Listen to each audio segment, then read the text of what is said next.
Thank you. It's a real pleasure to be here and to discover there's so many people interested in the kinds of things that I think about kind of in a lonely way in my office.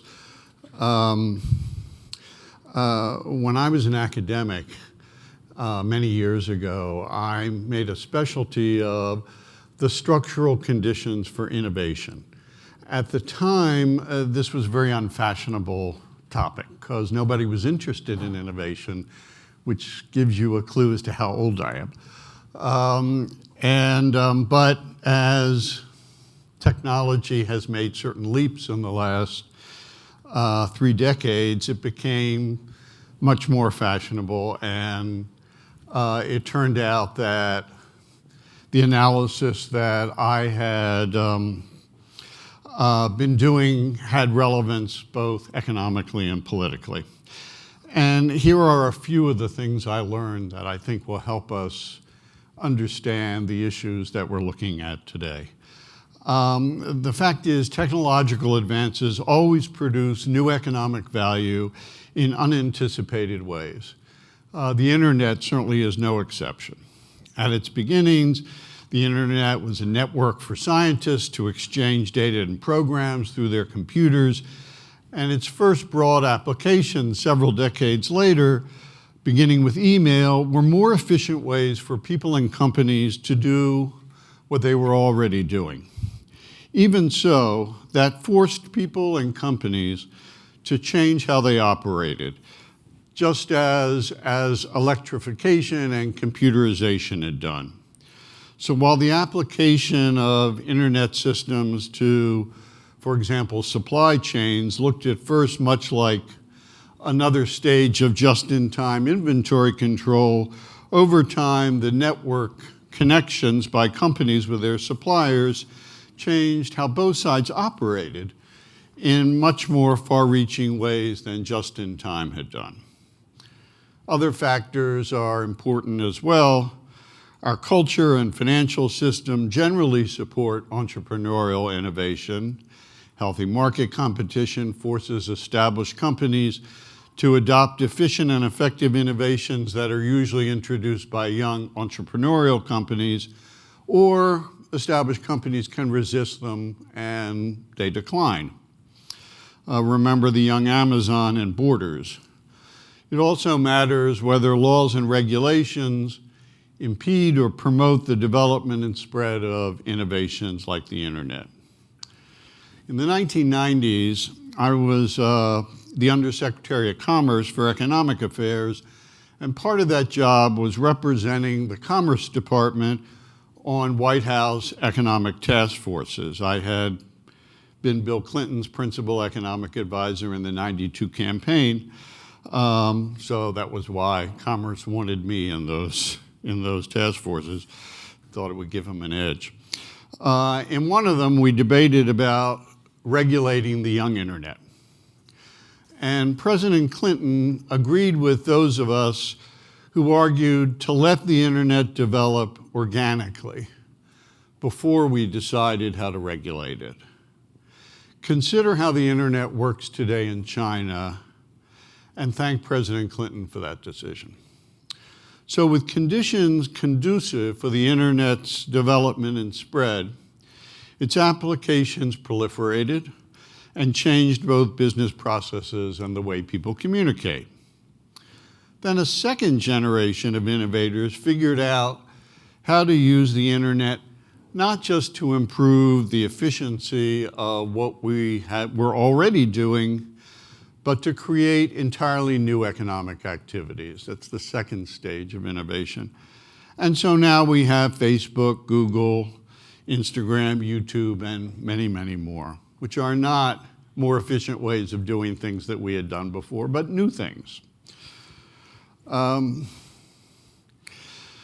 These wholly internet-based enterprises soon discovered a new way to earn revenues and profits.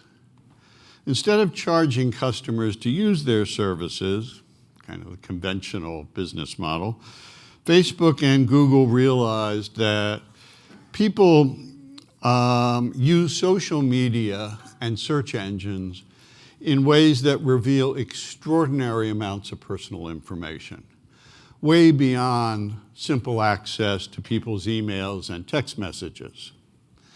So they created a business model, a new business, and it was not their initial business model, but a new business model around collecting and analyzing the personal data customers revealed through using their websites in order to sell the analysis that they did based on the capture of that data. The fact is, what people search for online and say in online communities reveals their interests, their likes and dislikes, sources and levels of income and debt, their personal politics, their sexual orientations and sexual habits, their health conditions, their addictions, their education, their intelligence, their religion, their ethnicity, their friendships and family background, as well as more basic characteristics like gender, age, and marital status.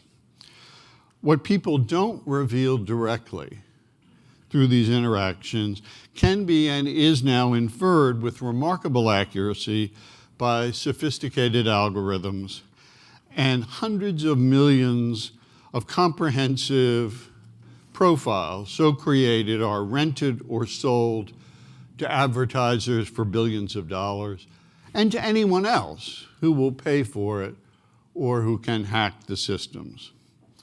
So they redesigned their websites and their services to induce people to reveal as much as possible.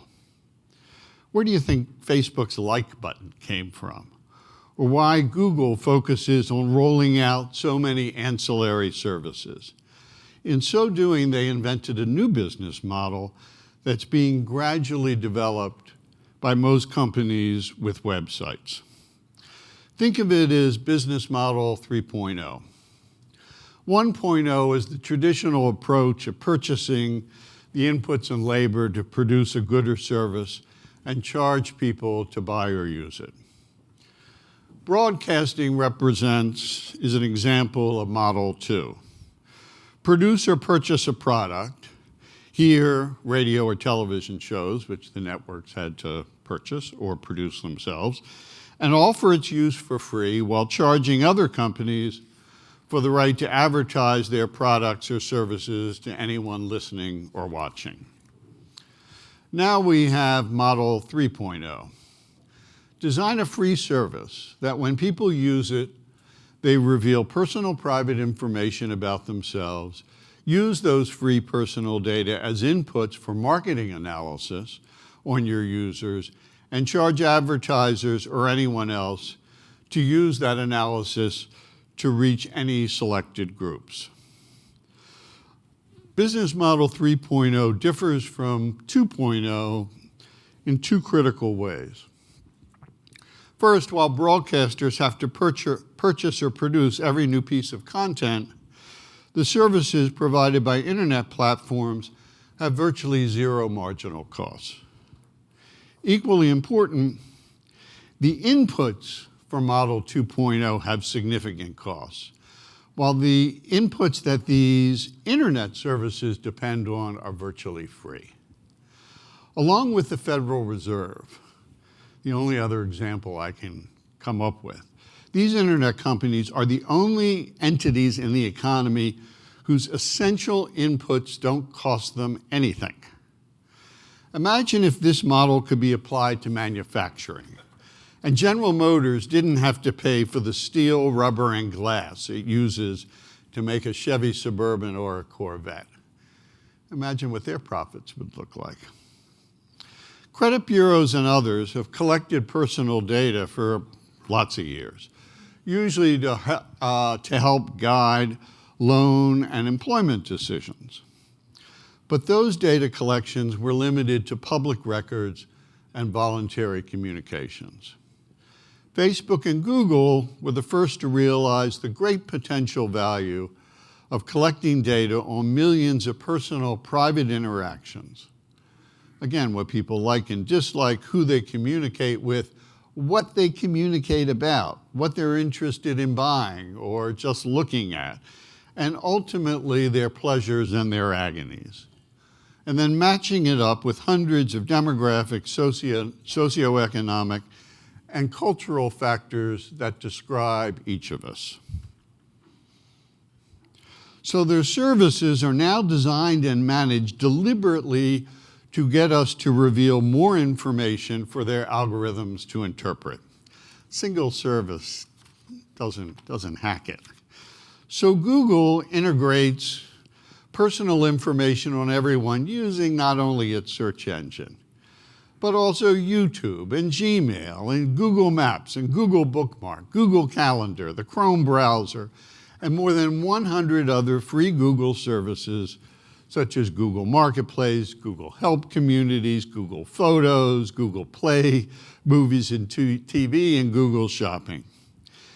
And integrating it is easy since each of us comes with unique web identifiers. Similarly, Facebook combines and integrates personal information captured not just on Facebook itself, but also on Messenger and WhatsApp and Instagram. That's not enough either. So anytime you sign up for an app or sign into that app through Facebook or Google, Facebook or Google also accesses everything you do or say on those apps, like the dating and sexual information posted on OkCupid, Match.com, Tinder, and Grindr by users who signed up for those dating services or signed into them using Facebook. In 2018, Facebook had established data sharing arrangements with more than 150 companies. That is, the apps created and being used by 150 companies. I'm going to have to skip ahead since I got out of order in my PowerPoint. Google and Facebook were pioneers, and their discovery has been adopted on some scale by most companies providing internet-based services. Microsoft monetizes personal data from its Bing search engine, the Edge Explorer browser, its other products and services, including LinkedIn, Xbox, Skype, Microsoft Office, Hotmail, and now Outlook. Microsoft also has its own data partnerships with other companies, including Yelp, Twitter, Foursquare, and TripAdvisor. These purchases are not designed to generate profits from the services that these purchases bring to Microsoft or Google or Facebook. They are all designed to expand the universe of information being captured by the parent company.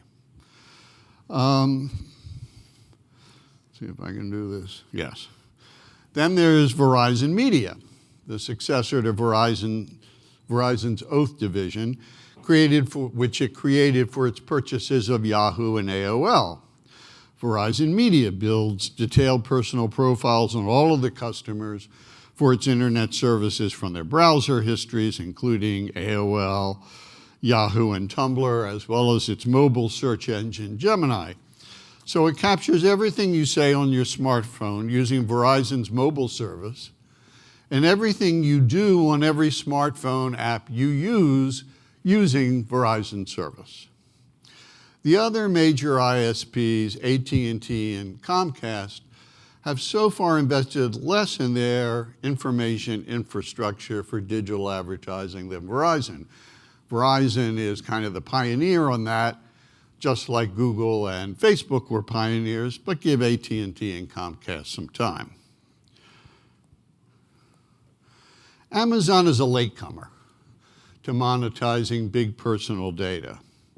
Yet Amazon collects vast volumes of private information based on its customers' browsing and purchases on the Amazon platform, and integrates all of that information with the same people's data if they use Amazon Prime, Amazon Fresh, Kindle, and the other Amazon-owned sites such as Audible, Zappos, PillPack, and Twitch. Its revenues from collecting and analyzing and monetizing the personal information of Amazon users have grown so fast, however, even though they came to this late, that those database revenues should rival Facebook's or Google's by 2022. And since the technology needed to collect private information has become very inexpensive, most companies with an internet presence, which is to say most of the US economy, can now collect people's personal data. If they don't have the scale to analyze it for sale, or if their businesses can't make much use of those data, they sell it to data brokers. Finally, the Internet of Things is the newcomer to profits based on big personal data. Hundreds of new internet-connected consumer products now collect and transmit data to the companies that produce them. Smart TVs, smart cars, smart beds, smart fitness bands collect and analyze what we watch, how we drive, where we go, how we sleep, and ongoing health information, including our temperatures, our heartbeats, and respiration. That's what the smart beds and the fitness bands are doing. Then there's the new Wi-Fi-based home assistants that respond to voice commands led by Amazon's Alexa, Echo, and Dot, and Google Nest and Google Home. Gee, what a surprise that Google was a pioneer there. They can capture and transmit what anyone says in their range. Based on internet revenues and profits, as inputs, our private information and profiles not only have value, they also come pretty close to the definition of private property that John Locke developed and the framers accepted in defining property rights in the Constitution. An academic is always an academic. Locke said that a person can create personal or private property by mixing her labor with materials from nature, because each of us owns our bodies and minds, and therefore whatever we produce using our minds to direct our bodies is our property. Every piece of personal information that companies gather, analyze, and sell, apart from public records, is the result of that process. And so it meets John Locke's test for personal property. Someone can persuade you to give it away, but if they mislead you about its value to them, you're a sucker and they're guilty of fraud. Most people apparently agree. Surveys show that more than 9 people in 10 say that they alone should determine who can see their personal information, and 9 in 10 also say that they should be able to tell any website to dispose of their data. And let me say, as someone who talks to politicians a lot, surveys that collect 90% on one side become very powerful engines for regulation or proposals. So I set out to estimate exactly what those personal data are worth.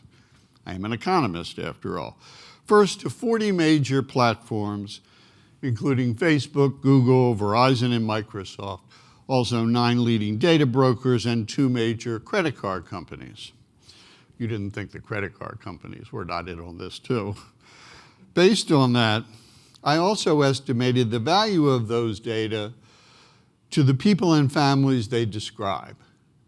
That is, their value as inputs, the value to the companies and the value to the people who are providing the inputs for those companies. Think of it as what internet companies would economically expect to pay in an auction for people's private information. We started by analyzing SEC filings and annual reports to determine US revenues from digital advertising in 2016, 2017, and 2018 by Google, Facebook, Amazon, Microsoft, Verizon, and 35 other major platforms. In most cases, we did 3 years because we were very interested in the rate of growth of those revenues, so we could have some sense of where this was headed in the future. In most cases, those revenues grew very rapidly over the 3 years. In a couple cases, they didn't. As you can see from what happened to Verizon and Twitter as opposed to Facebook and look at Amazon.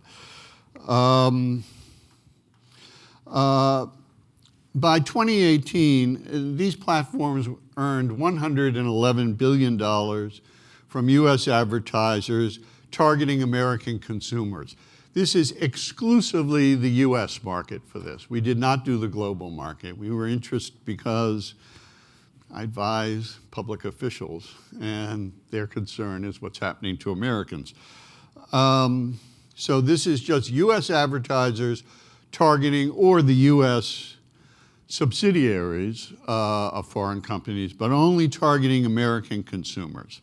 As expected, Google and Facebook still dominate. These data, however, overstate the value of people's private information as inputs because the platforms spend considerable resources collecting and analyzing the data and marketing and renting or selling the results. Public records won't tell us that. They don't disclose that in their SEC filings or their annual reports. So we developed a proxy using the difference between what advertisers pay to advertise without targeting based on personal data versus what they pay for highly targeted advertising. The best estimate, frankly, is a little old. It came from a study from AdChoices, the internet industry's self-regulatory program, which found that ads informed by personal data cost 52% less than comparable ads informed by those data. That analysis is a little old because almost no one uses non-targeted ads now. But this was from a period about 5 years ago when there were still some non-targeted ads. It seems certain that the gap between the costs of targeted and non-targeted ads has grown since then, and that the cost to collect, analyze, market, and sell private information are now a lot less than 48% of the revenues from targeted ads. But we'll be conservative. So being conservative, let's estimate that the value of the inputs, everyone's private information and the inferences drawn from them by sophisticated algorithms account for 52% of the revenues earned from US digital advertising. Using that, and as I say, I think that's a substantial underestimate. In 2018, your data was worth almost $58 billion to those platforms, and their value had grown nearly 54% from 2016 to 2018. If those growth rates are sustained over the next few years, and why wouldn't they be, the value of Americans' private information to these online platforms, which do not describe the universe of online platforms and the universe of the collection of data, but the 40 big actors in this new industry. If those growth rates are sustained, the value of the inputs, Americans' private information to these online platforms will reach $94 billion in next year and $172 billion by 2022. Now we're talking real money.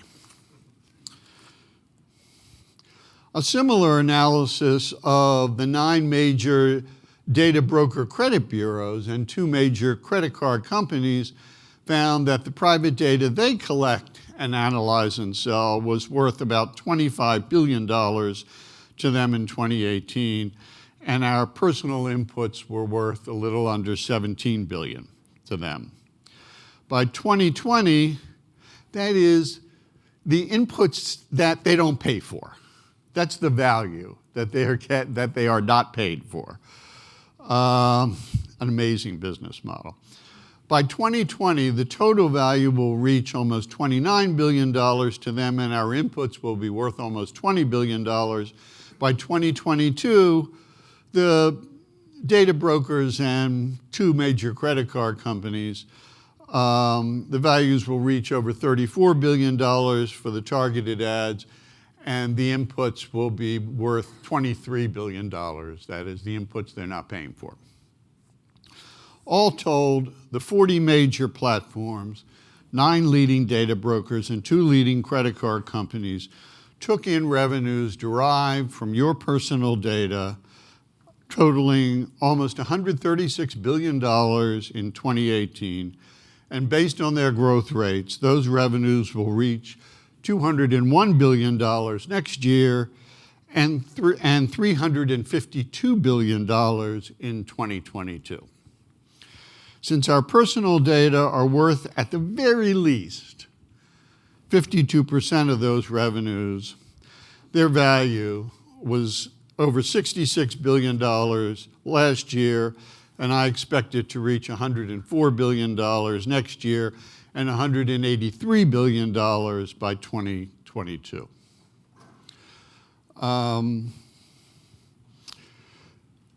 About 95% of the US population used the internet in 2018, 312 million people. So the value of America's personal data collected just by these 51 companies averaged $213 per person last year. That's $384 for an average household, which has 2.31 people. Taking account of population growth, the value of our private information will reach an estimated $330 per person next year and $570 per person by 2022. That comes to $1,059 for an average household next year and $1,946 per household in 2022. And now you see why this is about to become a political issue. This is not an era of hands-off the internet, like the one we promoted in the 1990s and that President Clinton promoted. If people's personal information is their private property and is an economic matter, what else could it be? How should we approach companies that appropriate people's personal property? We can start by learning the lessons of recent years regarding the illicit use of these data, because we've only been talking about the legal use, though we now have very large examples of illicit use, which just means that that big surprise, companies will sell the data and the analysis to anyone who'll pay for it. Like the intelligence service through shell companies of other countries. This means barring the sale or transfer of personal data identified by name, residence, or business, barring the sale or transfer of any analysis drawn from personal data to any foreign actor, whether by the platform itself or by a third party, and barring the sale or transfer of any analysis drawn from personal data to any political entity, again, directly or through a third party. These are the terms in which the debate appears to be forming. We know the congressional Democrats have substantial interest in these questions. Donald Trump has evidence that he does too, though in a different way. If the president loses next year, these issues will likely be matters that the new president and the new Congress will consider. Those restrictions would allow the sale of non-identifying data and accompanying analytics to other companies, That is to all of you. Now here I would distinguish between anonymized data, which is very simple to de-anonymize. My teenage kids can de-anonymize these data. The difference between anonymized data and aggregated data. Many businesses can make reasonable, efficient, and profitable use of big aggregated data, especially for marketing and investment decisions, much as many of them do with census data today. It's the same kind of data, it's a lot more elaborate than what the census collects. When I was undersecretary, I oversaw the census. They have a lot of data, but nothing like what the large platforms have. Congress is probably less likely to consider those issues, but if internet-related privacy issues become politically powerful, these also could be subjects of legislation and regulation. And again, my analysis doesn't speak to privacy at all. It's not about privacy. It's about private property and a new business model, which clearly has privacy concerns, and I have enormous privacy concerns, but this is not an analysis driven by privacy, by the terms that we should use to analyze what constitutes private information. The different set of issues goes to the 3.0 business model. What are the implications of a business model that appropriates its inputs from 320 million people? One response is, let companies continue to do so, but only for those who give permission. That would be a variant of EU regulation. If you decline to give that permission, the company could charge you a fee to use its internet services, such as a subscription model for Google, Facebook, and lots of others. This approach would involve pretty extensive regulatory oversight of the opt-in process for each platform and each website. Beyond that, the personal data collected directly by the platforms is a very small part of its, a very small part of its total value, since most of the value comes from the analysis of those data. Barring analysis would affect lots of business operations apart from the monetization of private information. And overseeing the analytic functions of these companies would be beyond regulators' capacity, which is to say, it's my personal view that the approach the EU is taking will not work. Nevertheless, as the value of people's personal data continues to rise, we should expect to hear demands for compensation. Make them pay for their inputs. Make them pay us for our inputs. At least one leading US Senator, Mark Warner, has raised this issue already. How could Congress legislate fees that internet companies would have to pay to continue to collect, analyze, and monetize everyone's data? One way is to tax it. Collect a percentage of the revenues derived from these data operations, a change for lots of these platforms that manage to pay no taxes at all, and distribute it in per household payments, like Alaska does with oil revenues. Apply today's corporate rate of 21%, and based on our estimates of the value of targeted advertising to the top 50 or so internet companies, and you'd raise $42 billion in 2020 and $74 billion in 2022. If we limit the tax to the value of the inputs, it would raise $22 billion and $38 billion in those 2 years.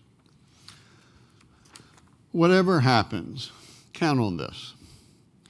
The enormous rising commercial value of people's personal data will not escape the notice and interest of media, of politicians, of regulators, and of actual and would-be presidents.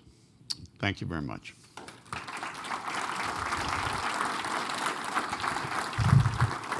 So Rob, we have time for maybe one or two questions sure. from the audience. And we're also gonna, okay, we have one question right here. You mentioned inputs are free for Model 3.0, but who's paying for these services? Is it data scientists, app development, marketing? I'm sorry. So that was Susan actually from Slido, right? We can Yeah, get Slido up on the screen as well. Yeah, Say that again? we've just got a Slido question. You mentioned inputs are free for Model 3.0, Yes. but who's paying for the services? Is it data scientists, app development, marketing? Oh, the services are being paid for by the advertisers who purchase the analysis based on the collection of those data, or by whatever other company might purchase the analysis based on that, on those data. We have a question right here. Given the value of the data, and that's only expected to grow over time, to what extent do you think that lobbying or external forces might try to shape the politics behind this?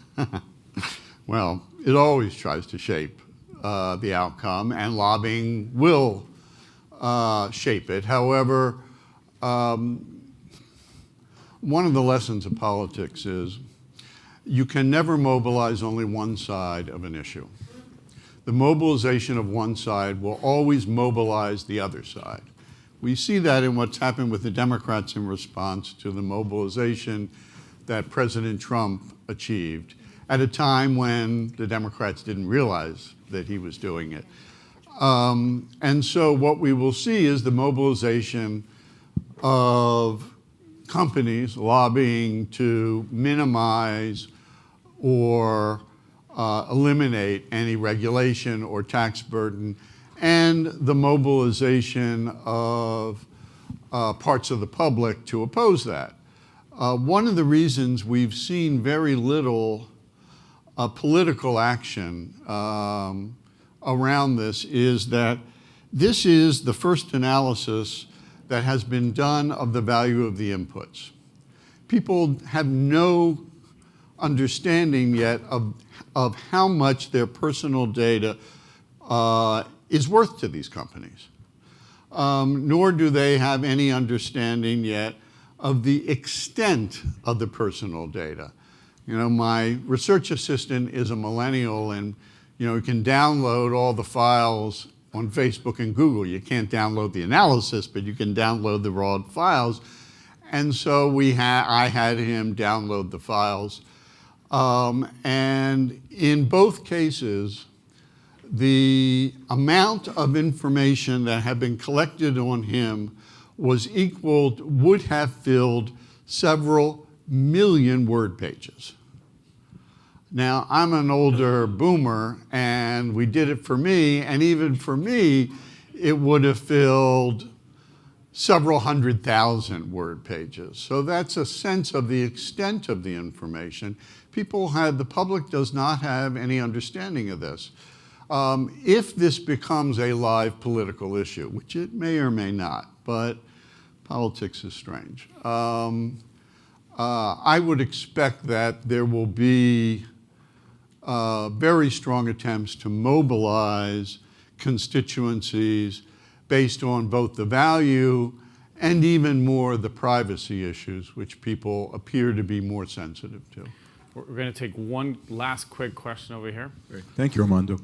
Robert, thank you for the brilliant presentation. Thank you. Do you think that Google, Facebook, Amazon, any of the others are at any real risk of being broken up a la AT&T like 30 some odd years ago? Yes. Yes, I do. But not based on this. The